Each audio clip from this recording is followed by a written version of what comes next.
ሰላም ጤና ይስጥልን ውድ የላፍቶ ኦንላይን ቲቪ ተከታታዮቻችን የዕለተ ሐሙስ ጥቅምት 20 ቀን 2018 ዓመተ ምህረት ዕለታዊ ዜናዎችን ይዘንላችሁ ቀርበናል። ከዜናዎቹ ጋር አበበ መንግስት ነኝ። በቅድሚያም በተሻሻለው የቤተሰብ ህግ ዙሪያ የክፍለ ከተማው ፍትህ ጽፈት ቤት ከብልጽግና ፓርቲ ቅርንጫፍ ጽፈት ቤት ሴት ክንፍ ጋር በጋራ በመሆን የግንዛቤ ማስጨበጫ ስልጠና ተሰጠ።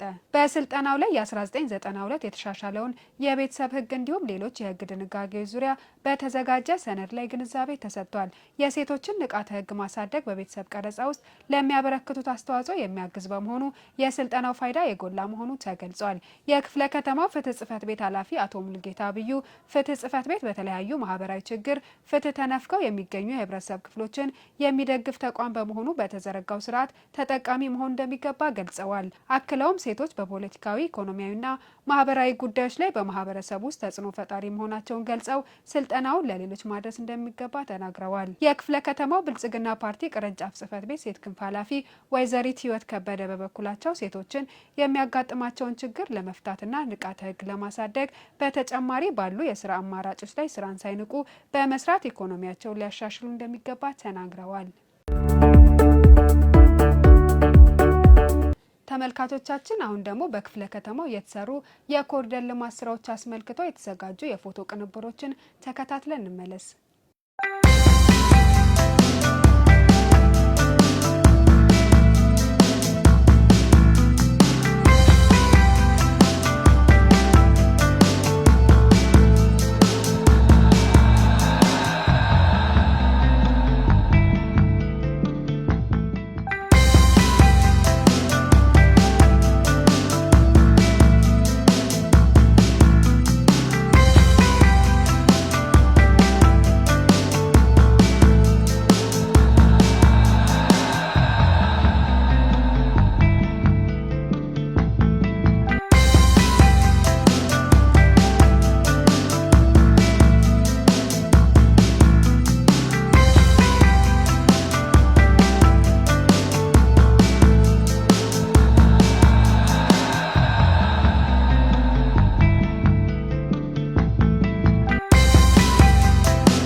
በመጨረሻም ለዜጎች የሚመጥን የጤና አገልግሎት ለመስጠት ዘርፈ ብዙ ስራዎች እየተከናወኑ መሆኑን የንፋስ ስልክ ላፍቶ ክፍለ ከተማ ጤና ጽፈት ቤት አስታወቀ። በዛሬው ዕለት በወረዳ 11 እና በወረዳ 12 ለህብረተሰቡ የጤና ስጋት የሚሆኑ በሽታዎችን ለማከም የሚያስችል የህሙማን አይዞሌሽን ለይቶ ማቆያ ክፍል ተሰርቶ ለአገልግሎት ክፍት ተደርጓል። የክፍለ ከተማው ጤና ጽፈት ቤት ኃላፊ ወይዘሮ ቅርስነሽ ደጉ በክፍለ ከተማው በሚገኙ የጤና ተቋማት የሚሰጠውን የጤና አገልግሎት ለማሻሻልና ዜጎችን የሚመጥን አገልግሎት ለመስጠት ዘርፈ ብዙ ስራዎች እየተሰሩ መሆኑን አንስተዋል። ከዚህም መካከል ዛሬ ተመርቀው ለአገልግሎት ክፍት የተደረጉትን ጨምሮ ከዚህ በፊት በሌሎች ጤና ጣቢያዎች ላይ ተመሳሳይ አገልግሎት የሚሰጡ የለይቶ ማቆያ ክፍሎች ተጠቃሽ መሆናቸውን ተናግረዋል። የህሙማንን ለይቶ ማቆያውን ድንገተኛ ተላላፊ በሽታ ሲከሰት በቀላሉ ለይቶ ለማከም የሚያስችልም ነው ብለዋል።